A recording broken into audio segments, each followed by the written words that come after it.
خلاص مباراة الأهلي والزمالك في نهائي كأس مصر هتقام في المملكة العربية السعودية يوم 8 مارس. الأهلي معترض على الكاس والخطيب مش رايح الكاس.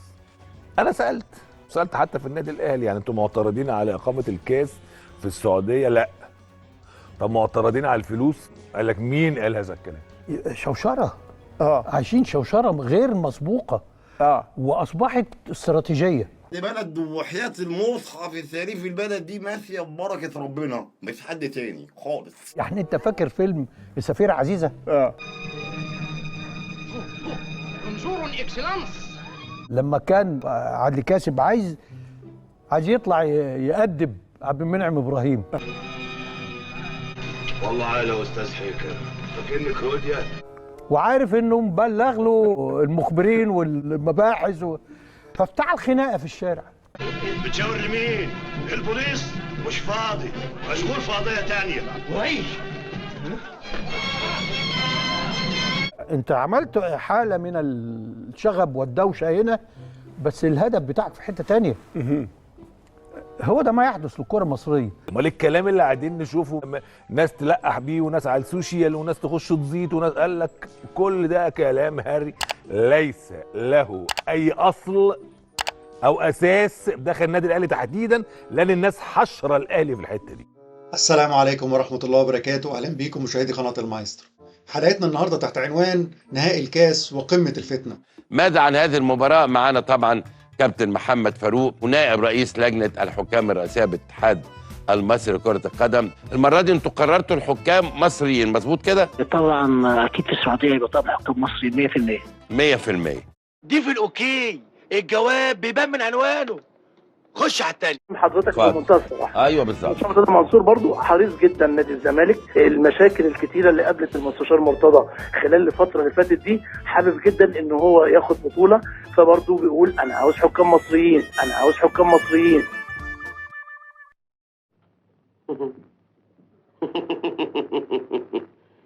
صلاة النبي أحسن. الو، ازيك يا وازاي مام وبابا، ازاي طنط زي البيت. مش هو هي مش متغير، لا انا هو مش هو هي. نهائي كاس مصر اللي لاول مره بيخرج بره مصر، واللي هيتلعب في السعوديه برعايه هيئه الترفيه او برعايه تركي آل الشيخ. هيكون يوم تاريخي باذن الله، هيشوفوا ان شاء الله كاس مختلف باذن الله يليق بمصر واسم مصر. وانا عايز الزمالك يكسب وانا عايز الاهلي يكسب. الكاس اللي هيتلعب ده هو كاس 2023، والغريب ان احنا لعبنا السوبر والاهلي كسب السوبر، وبعد كده بنلعب الكاس لان نادي الزمالك ما كانش جاهز يقابل النادي الاهلي في نهائي الكاس، لان نادي الزمالك من ساعه ما كهربا حطه صح وما بيلعبش مع الاهلي كؤوس لانه بيتكسف.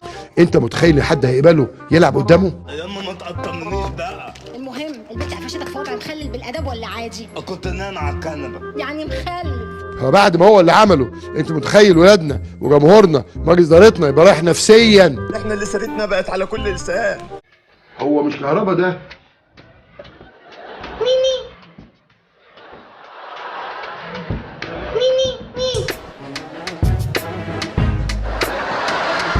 الزمالك اللي ظبطوه وأيفوه وجابوا له لعيبه وسددوا ديونه وفتحوا القيد وعملوا له كل حاجه علشان يقدر يقابل النادي الاهلي.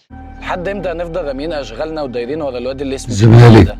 ناكله نشربه نغسل له هدومه ننضف له بيته، ده ناقص نشطفه. يسكت يا كردي بقى. الماتش ده اللي هيفتح باب الفتنه من جديد بين الاهلي وتركي آل الشيخ. افتكر الرساله كده وصلت، المسج وصل. الشله اللي مسيطره على الكوره هي اللي مسيطره على الاعلام، فالنهارده بدل ما الناس كلها تشتم فيهم، تعالوا نخليهم يشتموا الخطيب او تركي آل الشيخ. الاهلي والزمالك مش هيلعبوا قريب؟ انت من امتى وانت ليك في الكوره يا فندم؟ ليا في الزفت الكوره.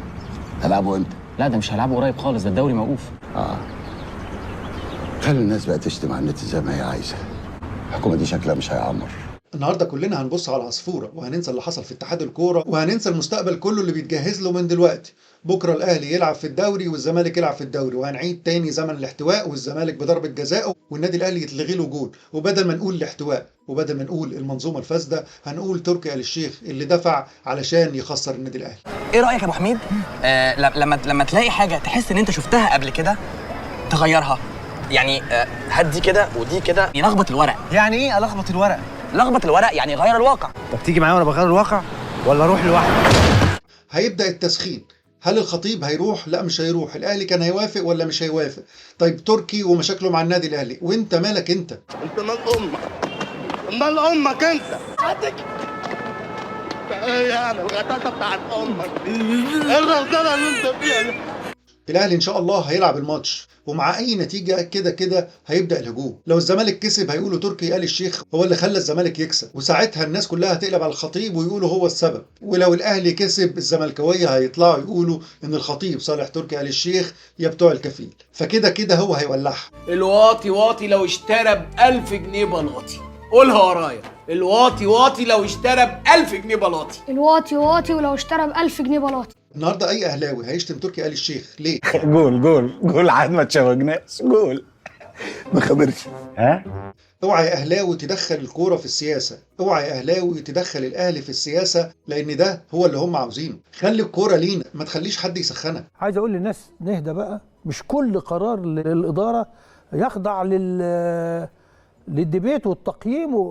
انت بتقيم اداره بقامتها الكبيره دي من اول الكابتن الخطيب محل تقييم. فيا ريت يا اهلاويه ما نبلعش الطعم بغض النظر عن النتيجه، بغض النظر عن اللي هيحصل في السعوديه. اللي يهمنا النادي الاهلي، النادي الاهلي كسب البطوله، خسر البطوله، عنده 100 بطوله، وهدفنا واحد هم الشله. احنا زي ما انت شايف اسره مع بعضينا. فلو عاوز تهاجم هاجم الشله، لو عاوز تهاجم هاجم اللي بيظلم النادي الاهلي، لو عاوز تهاجم هاجم اللي بيبوظ سمعتنا، اللي فطحانه في المنطقه والمحطات الفضائيه، الشله اللي بتستغل الناس علشان تاخد قرارات ضد النادي الاهلي بحجه ان هم اقليه. النهارده هتلاقي كل الزملكاويه في بق واحد. سبب مهاجمتنا ان احنا زملكاويه، مش علشان هو فاشل. ايمن عبد العزيز لم يكن له دور في منتخب مصر. هي مش الفكره ان ايمن ملوش دور في المنتخب، هي الفكره ان اي حد زملكاوي بيمسك في منتخبات مصر لازم يبقى فيه مشكله في ده. اخلص يا فاشل. فاشل يا فاشل. بلاش يا فندم الكلام ده. بتعصبك يا فاشل. بتعصبك يا فاشل يا فاشل يا فاشل يا فاشل. ويا ريت ما تنسونيش باللايك والشير وتفعيل زر الجرس علشان رسالتنا توصل لكل الاهلاويه. وانا عارف ان معظم اللي بيتابعوني يشبهوني، واكيد مش هيقعوا في فخ الفتنه. الحملات اللي موجوده شفنا اخرها مع حازم امام وايمن عبد العزيز، واكنهم هم بس المسؤولين عن الاخفاق الاخير لمنتخب مصر. شفت ده ازاي؟ انا غلطان. دماغك يا ابن بص. انت قلت حملات طبعا واضحه لاي واحد بيستعمل دماغه 3 دقايق بس.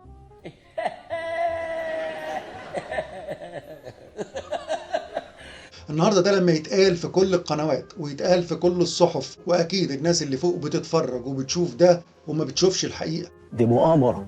مؤامره كيف يعني؟ دي مؤامره عاملاها النسوان ضدنا يا كبير، شكلهم كده متفقين علينا بس ما عرفش ليه. الاعلام اللي هو جزء من الشله مش بيضحك علينا احنا بس، كمان بيضحك على اللي فوق وصناع القرار، وبينتهزوا اي فرصه لتشويه النادي الاهلي وجماهير النادي الاهلي، وبيحللوا ظلم النادي الاهلي وتكسير النادي الاهلي والضغط على النادي الاهلي ومجلس ادارته لحد ما يجي مجلس اداره جديد من الشله. الاصل يدور، الاصل يدور.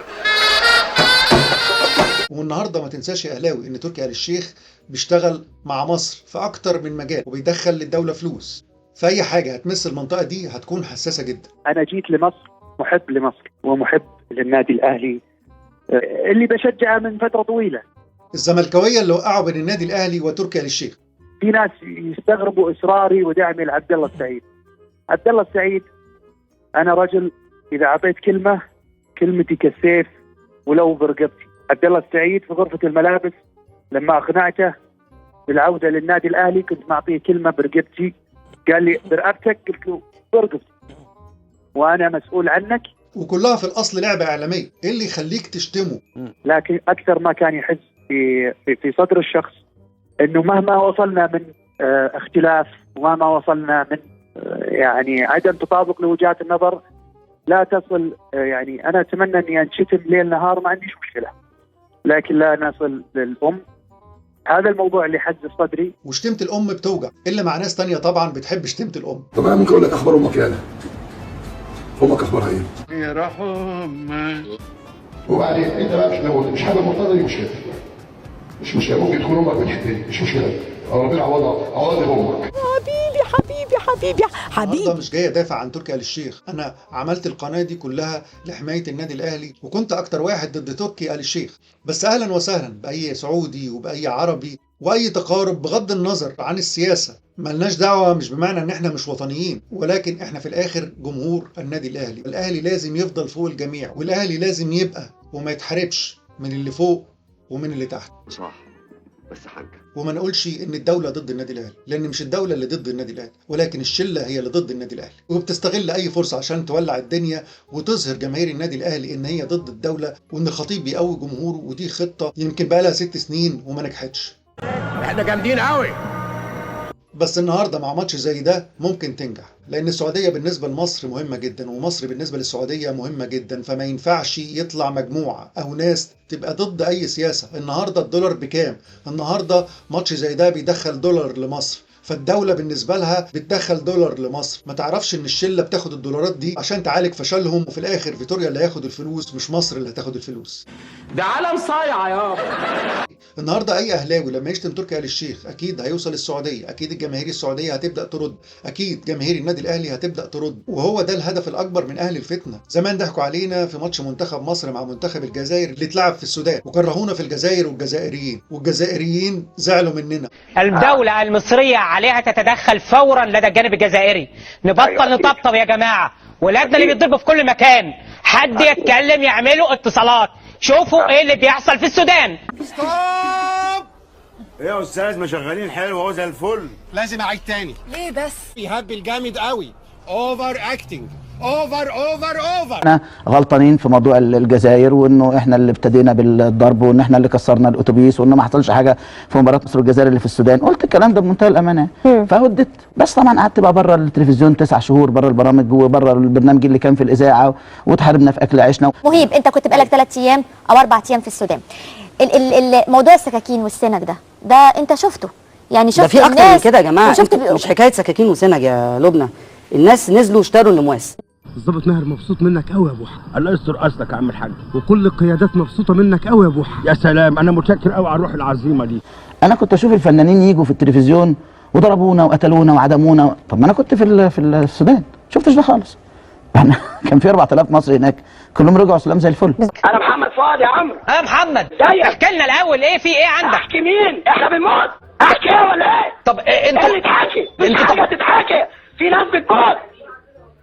انا وابني بنموت ومعاه 130 واحد. دول كانوا بيعيطوا يا كابتن على بيعيطوا بيكذبوا كلهم، كانوا بيمثلوا كلهم. طبعا نقلوا الشاشه الى التلفزيون يعني ساعتها كلهم. بص حضرتك كل طلع ده كذاب كلهم يا كابتن، بس في اسماء على فكره بدون ذكر اسماء، بس في اسماء فيهم اسماء كبيره. كلهم كذبوا. وبعدين انا النهارده ليه اعتاب على سمير زاهر؟ انا لما اجي روراوه ده يجي يسلم عليه، اقسم بالله العظيم اخده قلم. اول ما سلمش، اخده قلم قدام الناس عادي جدا. اول ما يديني ظهره اديله قلمان على وشه، بس كده على وشه، وعلى الجزله بتاعتي دي القديمه، واقعد اضربه على دماغه لغايه ما يبان، لغايه ما ابو طفلك يطلع. وبعدين يا اخ توشكا انت اوفر قوي. الله يخليك يا بيه، سامعين؟ لا يعني اهدى شويه، خليك طبيعي. يعني طبيعي ازاي؟ ما ايه الطبيعي؟ مش هيبان ان انا بمثل. هم الجزائريين يفخروا جدا ان هم بلد المليون شهيد، دي كرامتهم ودي حربهم وده تحريرهم لبلدهم. لما يطلع يقول لك بلد المليون لقيت، واحد يقول لك كلام الحقيقه كان صعب جدا على اي مواطن انه يتقبله. هل معقول ان الاغاني اللي كتبناها اللي اتكتبت بدم الشهداء في حرب الاكتوبر وكان عدونا فيها اسرائيل نخليها في مباراه بيننا وبين الجزائر؟ وبعد كده انا بقولها، هناك تواطؤ، لان في اكتر من 3000 مجرم جزائري بتوع مخدرات ومسجلين خطر سافروا، وفي منطقه اسمها الحراش، وسافروا وعلى يقين ان هم رايحين يضربوا ورايحين يقتلوا. يعني انت منهجك الاوفر؟ ايوه الاوفر صح. يمكن حصل حاجات ان احنا اتضحك علينا في موضوع الاتوبيس دوت كاعلاميين يعني، فانا بقول لكل الشعب الجزائري اسف. جاتكم القرف مليتوا البلد. وكل ده بسبب اهل الفتنه، واهل الفتنه مستمرين معانا. المشهد ده انا خايف يتكرر تحت رعايه الشله. احنا والسعوديه، احنا والجزائر في الاخر شعب واحد. الادارات هتتغير والناس هتتغير، ولكن احنا مصيرنا واحد. في كل شعب، في المحترم وغير المحترم، فعيب ان احنا ندخل كاهلاويه في اللعبه دي. انتوا عارفين الاهلي محروم من جمهوره ليه؟ النادي الاهلي محروم من جمهوره علشان ما يكسبش. ازاي النهارده تحط لي 1000 مع 1000 او 2000 مع 2000؟ ازاي الاهلي 80 مليون بيلعب فريق جمهوره كله 2000؟ ازاي تحط لي 2000 مع 2000؟ يعني انت حاطط جماهير نادي مثلا زي بيراميدز او انبي بتحطه زي النادي الاهلي. الدفاتر بتاعتنا والتواريخ في ايدينا، حد هيحاسبنا؟ على الرغم من الخسارة الكبيرة للأندية، ولكن هو مودي الدولة إن جماهير النادي الأهلي أو الجماهير عموما ممكن تسيء لمصر وممكن تسيء للأمن. فالسبب في عدم دخول جمهور هو الشلة، السبب في الخلاف مع تركي آل الشيخ والفتنة هم الشلة، والسبب في الاحتواء والتحكيم هو الشلة، والسبب في فشل المنتخب هم الشلة، والسبب في فشل الكرة المصرية هي الشلة. وشكرا لكم أعزائي مشاهدي قناة المايسترو، وإلى اللقاء في حلقة جديدة من حلقات المايسترو. ما تنسونيش بدعم القناة بالاشتراك واللايك والشير وتفعيل زر الجرس علشان يوصلك كل ما هو جديد. والسلام عليكم ورحمة الله وبركاته.